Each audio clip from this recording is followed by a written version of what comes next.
Bienvenida y bienvenido a Perretes, el podcast donde descubrirás cuál es esa raza con la que compartes estilo de vida y carácter. Soy Toñi Martínez, una enamorada de los perretes.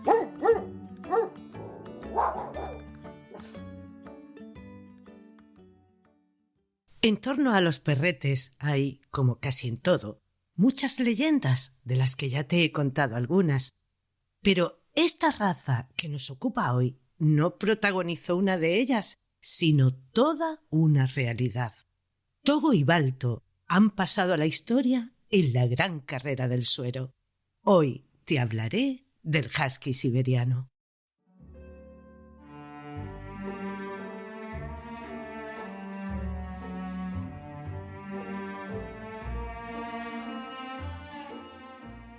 Al norte de Siberia, ya casi tocando con Alaska, en la península de Chukotka, vivirían los Chukchi, una tribu de esquimales aislados de toda civilización. Las condiciones extremas de este territorio les llevaría a buscar unos perretes que les ayudaran en sus tareas y principalmente en sus desplazamientos durante las cacerías. Se han podido fechar restos de ADN con más de 15.000 años de antigüedad, lo que les posicionaría como una de las razas más antiguas. Debían de ser fuertes, muy resistentes, capaces de tirar de trineos y apegados al humano para procurarles calor en temperaturas por debajo de los 18 grados bajo cero, dentro de las tiendas y en especial a los chiquitines de las familias. En un principio, esta tribu viviría en el interior, pero en su búsqueda de alimentos se iría desplazando hasta las zonas costeras buscando el pescado. Se les comenzaría llamando Chukchi siberiano y se les criaría buscando principalmente su resistencia. No hacía falta que fueran veloces, sino que aguantaran largas distancias. Eso sería lo fundamental, su resistencia inagotable, que tuvieran un buen olfato, su predisposición a la obediencia y un pelaje denso que les protegiera, así como la capacidad para convivir entre ellos, formando una perfecta manada.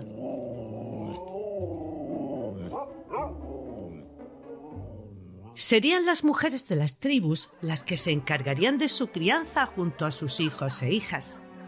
Esta relación y el juego con estas personas chiquitas les haría ir siendo cada vez más sociables y apegados.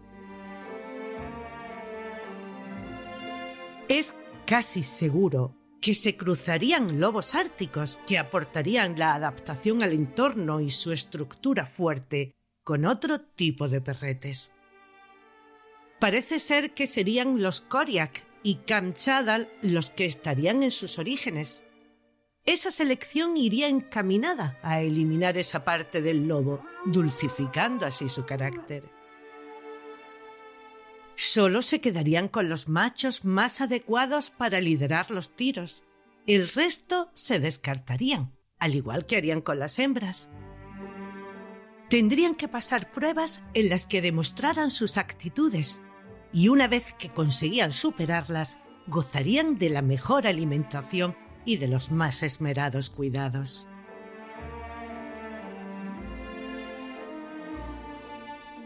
Como siempre, desgraciadamente, las guerras harían muchísimo daño. Los huskies se verían casi a punto de la extinción cuando en el siglo XVIII el Imperio ruso se lanza a la conquista de estos territorios y prácticamente todas las tribus acabaran sometidas. Los Chukchi resistirían gracias a la movilidad que sus perretes les ofrecían tirando de sus trineos, escapando así del exterminio e incluso venciendo al ejército zarista en 1837.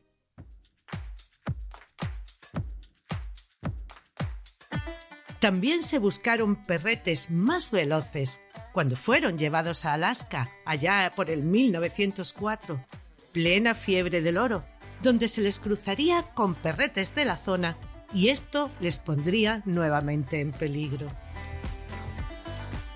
De estos cruces realizados en Alaska se tiene muy poca información, pero si comparamos fotografías de los primeros ejemplares que llegarían desde Siberia con los actuales, guardan mucha similitud. Como todo tiene su parte positiva, la llegada a Estados Unidos a través de Alaska les haría merecedores de un gran reconocimiento.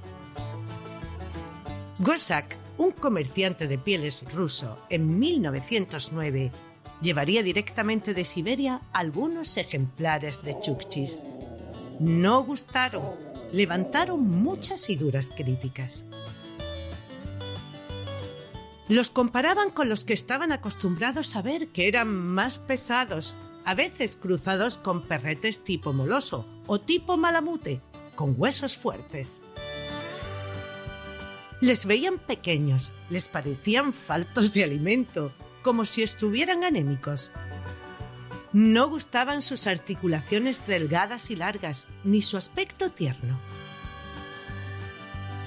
Participarían en la primera carrera de trineos, nada más y nada menos que 650 kilómetros, con un jugoso premio de $10,000. Llegarían los terceros, conducidos por Louis Zustrup. Sería un escocés llamado Rainsy el que pondría sus ojos en ellos, hasta el punto de cruzar el estrecho de Bering para hacerse con entre 60 y 70 ejemplares, que pudo encontrar en Markovo, el mismo sitio donde los adquiriría Gosak. Sus equipos quedarían calificados en primera, segunda y cuarta posición en la tercera carrera. Él mismo sería el musher o conductor del que quedaría segundo. Además de seleccionar con mucho esmero a sus perretes, Rainsy les animaba ante el cansancio y el frío. Les trataba y hablaba con dulzura y cariño, y cuidaba hasta el más mínimo detalle su alimentación. Entre 1915 y 1917 conseguiría batir todas las marcas. La fiebre del oro a finales del siglo XIX también tendría su influencia en la raza, como antes te he comentado. Los animales utilizados normalmente para el transporte de cargas, como eran burros y mulos, no aguantaban las temperaturas gélidas y la falta de pasto, pero los perretes brindaban una buena solución. Directamente de Siberia llegarían también los que acompañarían a la expedición de Amundsen. Se los facilitaría el señor Sepala y se encargaría personalmente de prepararlos y adiestrarlos. Sepala era noruego y, atraído por el oro, había emigrado a estas tierras, aunque hay quien dice que sería Lindenberg el que reclutaría un número de huskies, entre los que había algunos traídos por Gosak y Rainsy, pero la expedición se suspendería por causas de la Primera Guerra Mundial y sería Sepala quien se quedaría con ellos y comenzaría a competir en las carreras. En la All Alaska Sweepstakes conseguiría 3 victorias consecutivas. Era una carrera de 656 kilómetros que seguía la línea del telégrafo desde Nome a Canal. Aunque otros musher se reirían de sus huskies llamándoles ratas siberianas, bien es verdad que las victorias se le atribuirían a sus perretes. Togo sería para él el más importante, un compañero inseparable del que diría: encontré en él un líder nato, algo que había intentado criar durante años. Le llamaría así en honor a un almirante japonés. En un principio, Togo no daría muestras de ser muy apto para las carreras. Lo criaría la mujer de Sepala y era un cachorro enfermo. Tenía un color moteado oscuro, sucio, por decirlo de otra manera. Este estado enfermizo parece ser que daría lugar a que se quedara más pequeño y a que su carácter fuera mucho más apegado. Solía escaparse para acompañar a Sépala cuando entrenaba al equipo.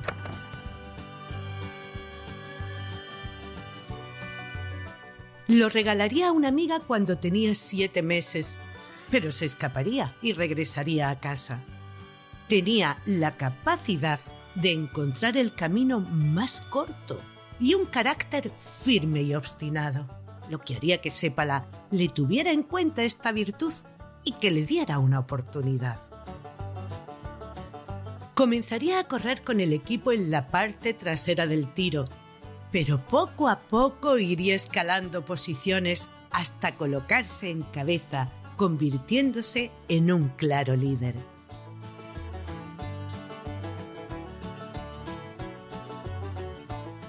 Sería una epidemia de difteria la que les posicionaría como los grandes perros de trineo que sin lugar a dudas son.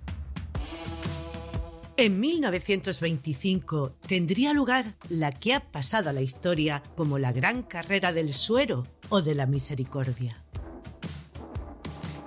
La ciudad de Nome se estaba viendo atacada por esta enfermedad y en especial las personitas menores de 5 años. Era imprescindible contar con un medicamento que ayudara a evitar los contagios, pero el clima extremo no permitía llevarlas en ningún medio de transporte aéreo ni marítimo. Las ventiscas y el mar helado lo harían imposible. Solo el ferrocarril podría llevar este suero desde Anchorage hasta Nenana, pero ¿cómo podían salvar la distancia de 1000 kilómetros hasta Nome, que era donde se necesitaba? Solo habría una posibilidad: llevarlo en trineo. El 14 de enero, las autoridades de Nome llamarían a Sépala, que ya gozaba de fama en toda Alaska. Se establecerían equipos que se irían relevando y en tan solo 5 días y medio, 127 horas, el suero llegaría salvando de una muerte segura a su población. El brote cada vez crecía más y la situación se volvía más peligrosa. 150 perros guiados por 18 musher se ofrecerían voluntarios. El trayecto más largo lo cubriría el equipo de Sépala, al que llamaban el Rey del Sendero. 480 kilómetros sería el tramo que debía cubrir. El más peligroso, en el que tendría que atravesar un estrecho al que llamaban la Fábrica del Hielo. Pero correr este riesgo le posibilitaba ahorrar un día de camino. Sépala y sus perros sortearían ventiscas, afilados e inestables témpanos de hielo, temperaturas de 35 grados bajo cero y con una sensación térmica de 65 bajo cero. Un trayecto que solo Sépala y Togo serían capaces de realizar. Togo, que ya tenía 12 años, continuaba teniendo un instinto fuera de lo común para detectar los peligros del terreno. Cuando solo le faltaban 125 kilómetros, estaban agotados tanto los perretes como el propio Sépala. El musher Olsen avanzaría 50 kilómetros en dirección a Nome, relevándole allí el equipo del musher Kesen, con un tiro de 13 perros liderado por Balto, también de Sépala, que haría la entrega del preciado suero el 2 de febrero de 1925, después de tener que guiar de noche, sufrir un vuelco en el que el suero saldría despedido y que buscaría en la nieve sufriendo lesiones por congelación en sus manos. Estos 5 días y medio que duraría la travesía mantendrían pendiente a la población que a través de la radio seguían esta hazaña e incluso este récord nunca visto. Balto sería reconocido como el mejor líder de tiro de toda Alaska, no haciéndose justicia con Togo, que había hecho una etapa de 420 kilómetros llena de verdaderos peligros frente a los 160 que haría Balto junto a Kessen. Las portadas de los diarios y la gente querían un héroe. Se llenarían de fotos de Balto y Kessen, dejando en el olvido a Sepala, a Togo, a los 18 Musher, algunos nativos de Alaska, y a los 150 perretes que participarían en los relevos. Se levantaría un monumento en agradecimiento en el zoológico de Central Park. Una estatua conmemorativa realizada en bronce por el señor Roth, en la que Balto representaría a todos los perretes que habían participado en esta gran carrera del suero. En el pedestal se puede ver un bajorrelieve del viaje y una placa en la que se puede leer: dedicado al espíritu indomable de los perros de trineo que transmitieron antitoxina a 600 millas sobre hielo agitado, a través de aguas traicioneras, a través de ventiscas árticas, desde Nenana para el alivio de Nome, en el invierno de 1925. Resistencia, fidelidad, inteligencia. Balto estaría presente el día de la inauguración y se le concedería la llave de la ciudad de Los Ángeles, representada como un hueso. A pesar de que Balto era un perro criado por Sepala, este afirmaría que era un perro de segunda en comparación con Togo y que además había contado con la ayuda de otro perro llamado Fox en los últimos kilómetros. Es triste recordar que después de recorrer el país e incluso participar en alguna película, Kessen quiso volver a Alaska y se deshizo de Balto y del resto de los perretes del equipo. Acabarían en un mediocre espectáculo de vodevil. Después de ser maltratados, serían rescatados gracias a una recaudación y llevados al zoológico de Cleveland en 1927, donde Balto viviría hasta los 14 años. El 14 de marzo de 1933 se marcharía de este mundo para seguir sus travesías por los caminos del cielo. Podemos verle en el Museo de Historia Natural de la ciudad. Togo moriría junto a Sepala el 5 de diciembre de 1929. También se le embalsamaría y está expuesto en una vitrina.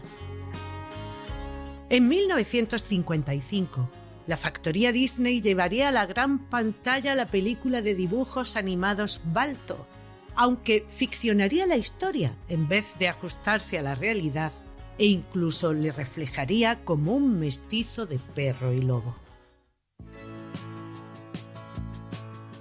Como bien te estarás ya imaginando, esta hazaña despertaría el interés por el husky siberiano y en los Juegos Olímpicos de 1932 se realizaría una exhibición de perros de trineo.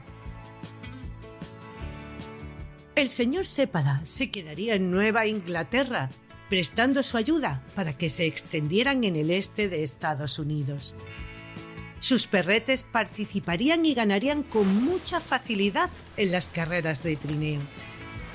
A pesar de ser más pequeños, cuando les veían correr, atraían las miradas y el interés. Los ejemplares nacidos como resultado de su plan de cría pasarían a manos de otros criadores que le establecerían como base de las suyas. Si consultamos el libro de orígenes del American Kennel Club, podremos comprobar que todos arrancan en las líneas de Sepala. El clima de Nueva Inglaterra, de inviernos muy largos y fríos, sería una de las razones de que se establecieran precisamente allí.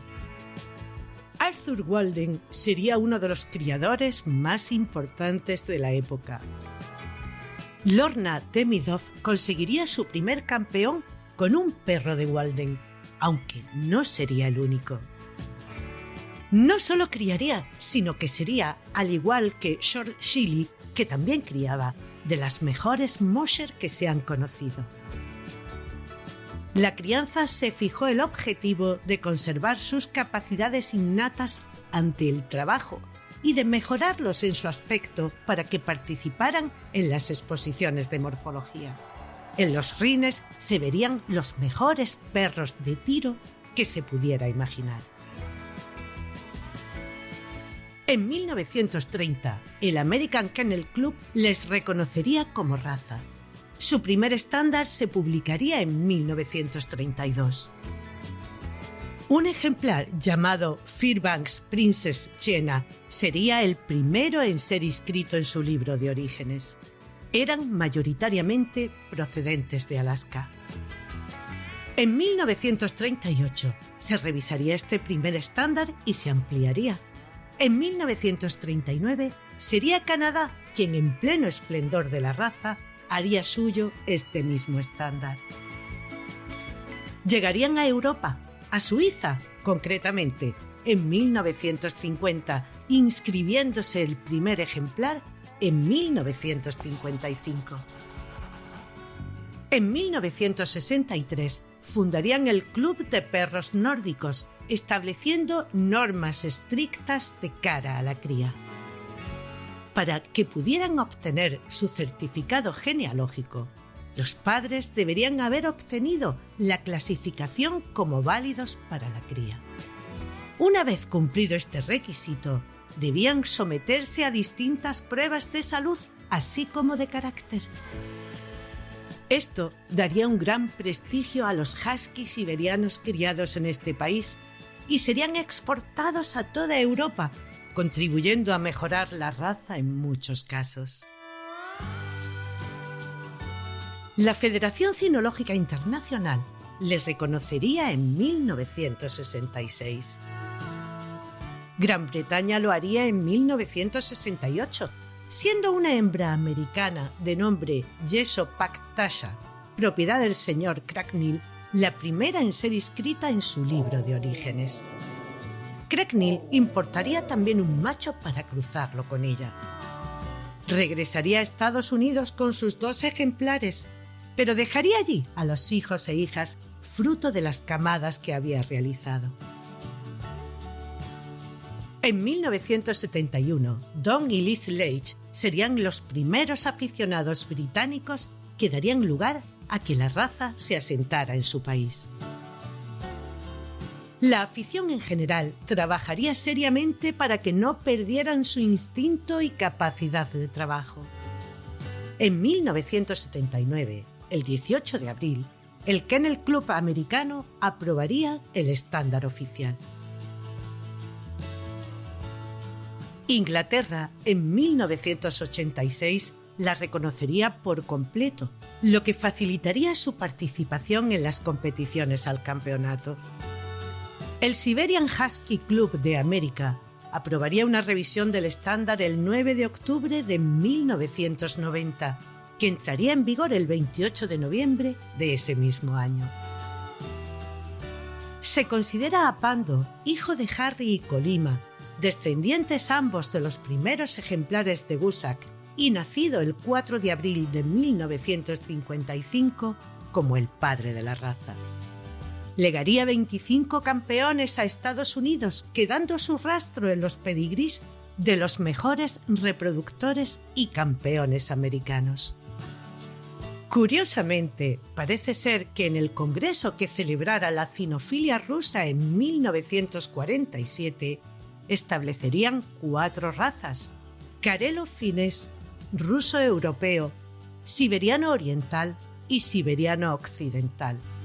En 1970, el Departamento para la Conservación de la Naturaleza y el Ministerio de Agricultura soviético afirmarían públicamente que el husky siberiano no existía ni lo habría hecho nunca. Su llegada a España causaría verdadera sensación, convirtiéndole en una de las más demandadas. Durante algunos años se les vería frecuentemente pasear por nuestras ciudades. Por un tiempo fueron los perretes de moda, lo que causó que algunos ejemplares tuvieran comportamientos no muy acordes con lo que se esperaría de su carácter. En 2001, en Seward Park, Nueva York, también se levantaría una estatua en honor a Togo.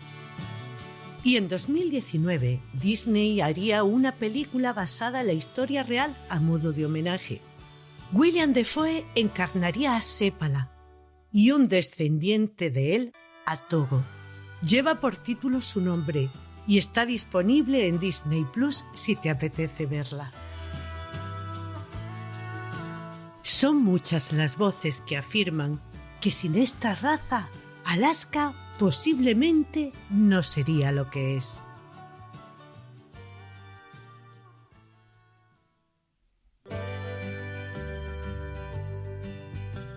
El husky siberiano tiene un carácter amistoso y juguetón. Amigable con todo el mundo. Recibirá tus amistades con un lametón a la mínima que te descuides. No tienen instinto de guarda ni son ladradores. A su familia le mostrará una total fidelidad. Necesitan entrenamiento, una disciplina enfocada a sus habilidades naturales. En su memoria sigue grabado ese tiempo en el que el musher le decía qué debía hacer, por lo que necesita un humano capaz de liderarle.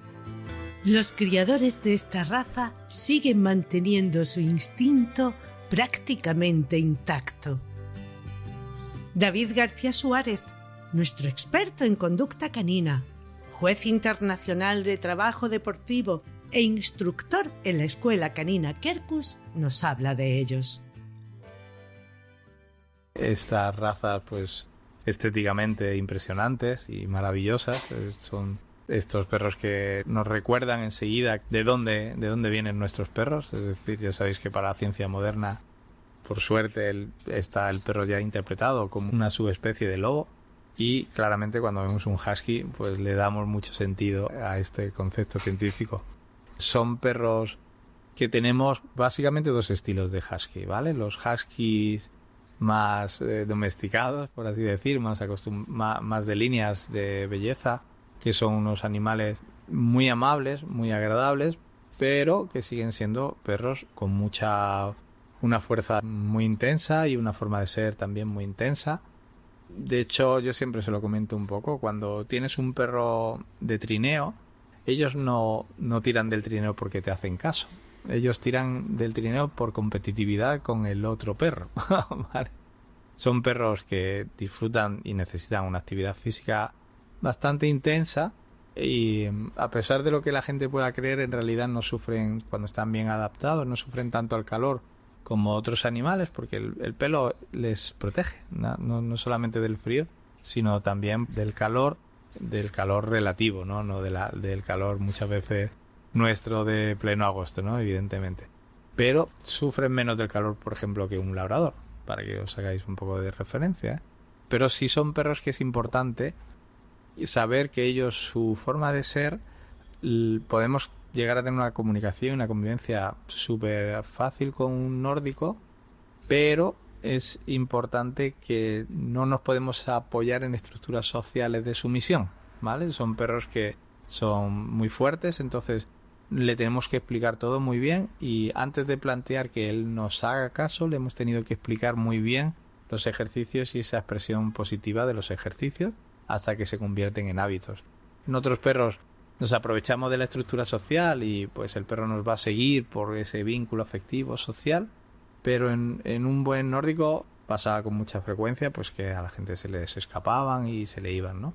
No porque no puedan educarse, ¿vale? Como mucha gente te explicaba, sino porque realmente la educación la tienes que hacer más profundizada y sobre unos pilares un poco distintas pues que en un perro pastor, en un perro que digamos a nivel social tiene más dependencia afectiva y emocional con su dueño, y estos perros no. Estos perros, para que nos hagan caso, le tenemos que explicar muy bien los ejercicios y que se conviertan claramente en un hábito positivo antes de plantearlo.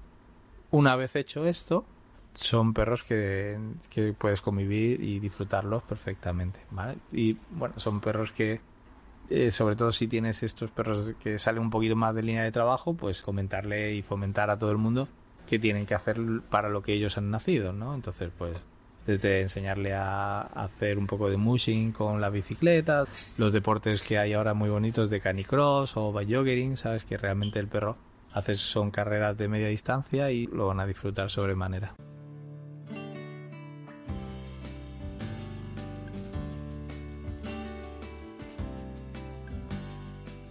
No le pongas arnés a la hora de sacarlo a pasear, porque le estarás invitando a tirar de ti. Un perro aburrido terminará volviéndose ansioso y destrozón. Su vida carecerá de sentido. Si tienes jardín, no te extrañe que te lo escarbe, le encanta. Con los humanitos será exquisito. Recuerda que sus ancestros eran criados por mujeres y por sus hijos e hijas, y esto tampoco lo han olvidado. En algunas ciudades, a los perretes de más de 25 kilos, la normativa nos obliga a ponerle bozal, algo que les resulta bastante incómodo. Si estás en este caso, Mónica Sánchez Marina, nuestra instructora formadora reconocida por la Real Sociedad Canina de España y en la Escuela Canina Quercus, nos da unas fáciles indicaciones sobre cómo acostumbrarles para que no les resulte molesto. Cualquier perro en Andalucía con más de 20 kilos tiene que llevar bozal, con lo cual es muy importante enseñarles a ponerle el bozal, que siempre es una cosa que no les gusta porque no pueden respirar bien, y más en zonas como Andalucía, que tenemos mucho calor los 12 meses del año. En realidad es una cosa muy, muy incómoda para el perro, pero el truco está en irle ofreciendo comidita. Le ponemos un poquito de comida, le ponemos el bozal, se lo quitamos rápido y le damos otra vez comida. Se lo ponemos, se lo dejamos un poquito, quitamos y damos comida, para que el animal se vaya acostumbrando a que no es un castigo, que en sí en poner un bozal es dejarlo un poco indefenso, pues si bien un perro no se puede defender, si quiero beber agua o comer tampoco puedo, y además tampoco me puedo ventilar bien, con lo cual es muy importante enseñárselo de una forma muy positiva y muy natural. Bueno, es algo incómodo, pero que tienes que llevar, pero es algo necesario. Así que vamos dando comidita y conforme vamos viendo lo que se va dejando poner el bozal y no va cabeceando, pues ya lo vamos atando, vamos dando unos pasos, lo quitamos, volvemos a dar comida hasta que el perro se encuentra, entre comillas, cómodo con una cosa tan fea como es un bozal. Tienen esa belleza primitiva que nos recuerda tanto al lobo y que, una vez más, no fue buscada, sino fruto de la casualidad.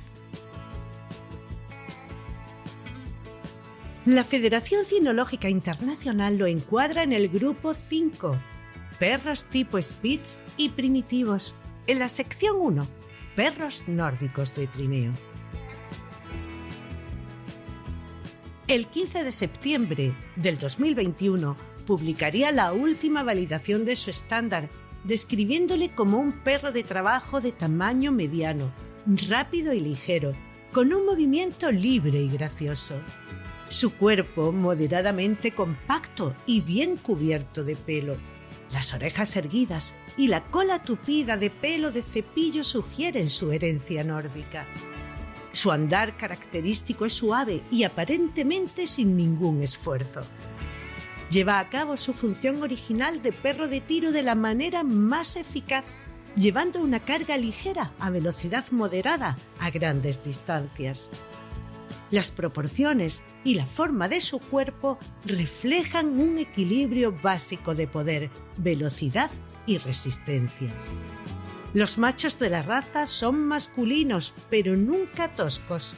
Las hembras femeninas, pero sin manifestar debilidad en su estructura. En buenas condiciones de salud, con músculos firmes y bien desarrollados, el husky siberiano no debe presentar un exceso de peso. Su temperamento característico es amigable, gentil, pero también en alerta. A primera vista observamos unos ojitos almendrados, moderadamente separados y un poco oblicuos. El color puede ser pardo o azul. Se aceptan 2 ojos de colores diferentes o un ojo heterocromo.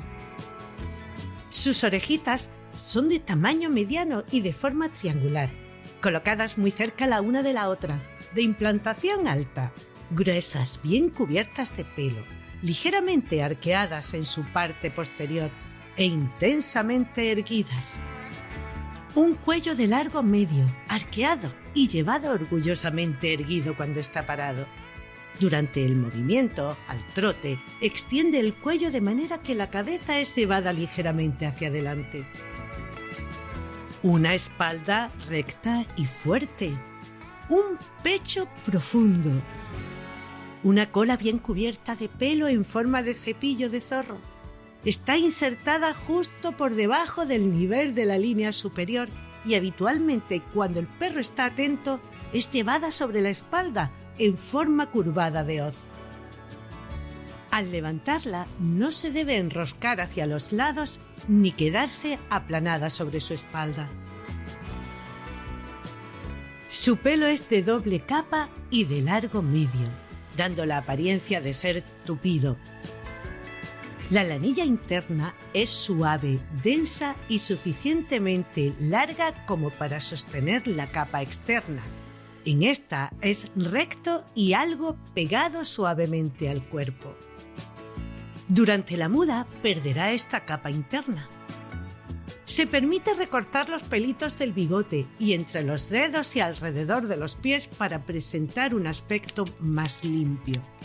El recorte de pelo en cualquier otra región del cuerpo es imperdonable y debe de ser penalizado severamente. Están admitidos todos los colores, desde el negro hasta el blanco puro. En la cabeza suelen tener marcas que no se encuentran en otras razas. Deberás de mantener bien su pelo para que luzca hermoso y esté sano, al igual que su piel. Recuerda que esa capa interna, ese subpelo, en todas las razas, es un aislante térmico que les protege tanto del frío como del calor. Como te decía en el capítulo del Rough Collie, y por establecer un paralelismo, es como cuando las gentes del desierto se cubren totalmente. Cepíllale con frecuencia, unas 3 o 4 veces en semana. Sueltan mucho pelo, así que también te ahorrarás de estar recogiendo del suelo o quitándolos de la tapicería. Yo tengo la teoría de que un buen cepillado es tan válido como un buen baño para mantenerle limpio. Acostúmbrale desde pequeñito. En el capítulo del Yorkshire tienes recomendaciones de cómo hacerlo. Necesitarás un rastrillo con el que quitar el pelo muerto, un peine metálico y una carda suave con la que darle ese aspecto mullido. Por supuesto, ponle un buen acondicionador para mantenerlo hidratado. Nunca, jamás de los jamases, cortes o rapes su pelo, porque le dejarás desprotegido e incluso puede ocasionarle quemaduras solares. Si vives en una zona calurosa, cuanto más le cepilles, más fresquito estará. Báñale cada vez que lo necesite.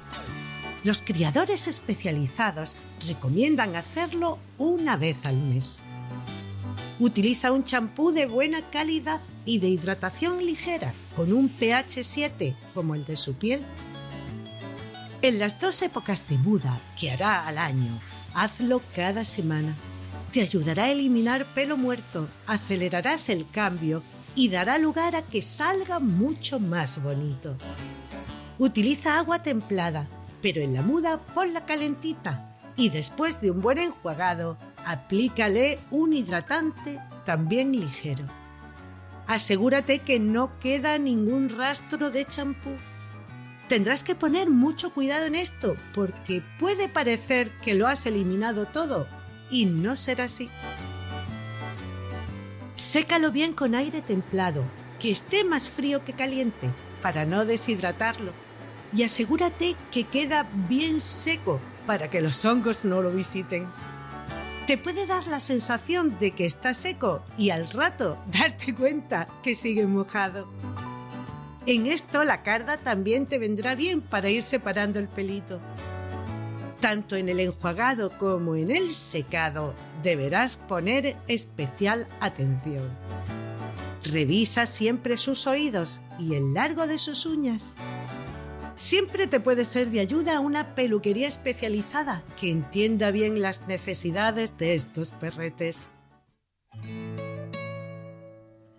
El husky es bastante comilón. Raciónale la cantidad y si tienes más de uno, te recomiendo que los separes porque pueden acabar peleándose, aunque el resto del día se entiendan a las mil maravillas. Proporciónale un pienso bien balanceado, que contenga todos los nutrientes necesarios.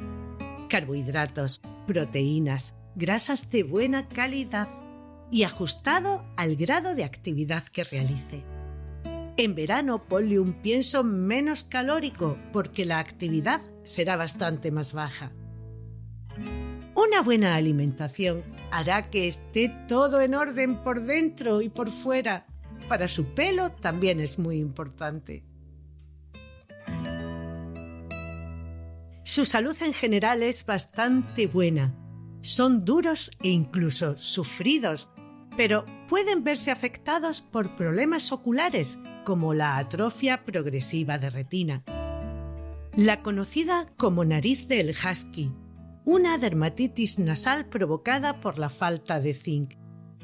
Esta carencia es genética y le dificulta la absorción a través de la alimentación. Estas dos enfermedades son hereditarias. El glaucoma, la distrofia corneal y el hipotiroidismo también pueden afectarle. Hay que valorar muy bien si su carácter es acorde al nuestro y si seremos capaces de cubrirle sus necesidades. Pero si crees que este es tu perrete, busca quien haga una buena crianza. Realice pruebas de salud. Saque de su plan de cría a ejemplares que puedan transmitir enfermedades genéticas. Que críe como lo hicieron nuestros antepasados en un ambiente familiar. Que se ocupe de su socialización temprana. Lo inscriba en el libro de orígenes, lo que conocemos como pedigrí, y no lo entregue antes de las 10 semanas con sus desparasitaciones y vacunas correspondientes. Prepárate para una batería de preguntas porque su cachorro solo lo pondrá en las manos adecuadas. El husky es bastante longevo. Puede vivir 15 años o más. Su estatura y peso nos viene marcado en su estándar. Los machos estarán entre los 53 centímetros y medio y los 60, con un peso entre 20 kilos y medio y 28. En las hembras irá entre los 50 centímetros y medio y los 56, con un peso entre 15 kilos y medio y 23. Rafael Fernández de Zafra, juez de la Real Sociedad Canina de España, abogado y sobre todo un auténtico apasionado y enamorado de los perretes, nos cuenta una entrañable y simpática historia.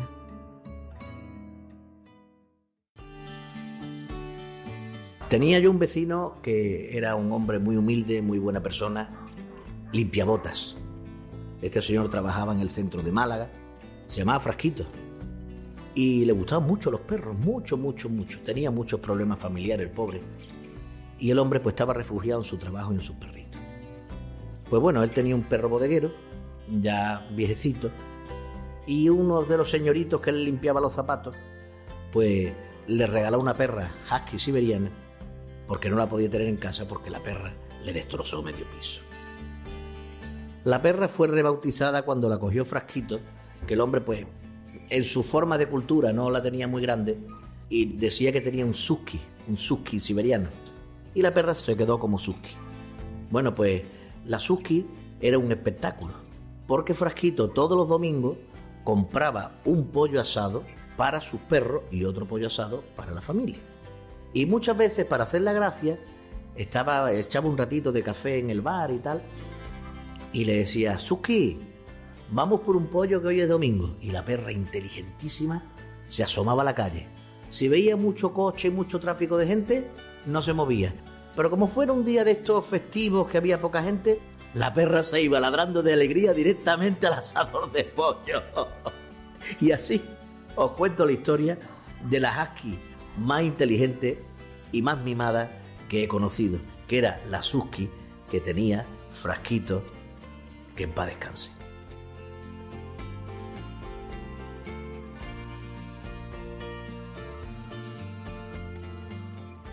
Espero hayas disfrutado con todo lo que te he contado, que hayas descubierto a esta maravillosa raza, o si ya la conocías, que se te haya dibujado una sonrisa en la cara. La semana próxima te hablaré de un perrete precioso, con un carácter muy seguro y que siente adoración por su familia.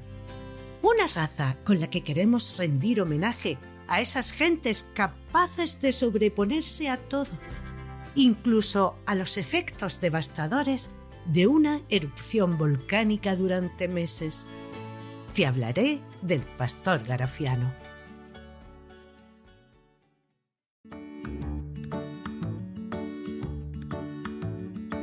Has escuchado Perretes, un podcast de Toñi Martínez con la colaboración de Mónica Sánchez Marina, Rafael Fernández de Zafra y David García Suárez.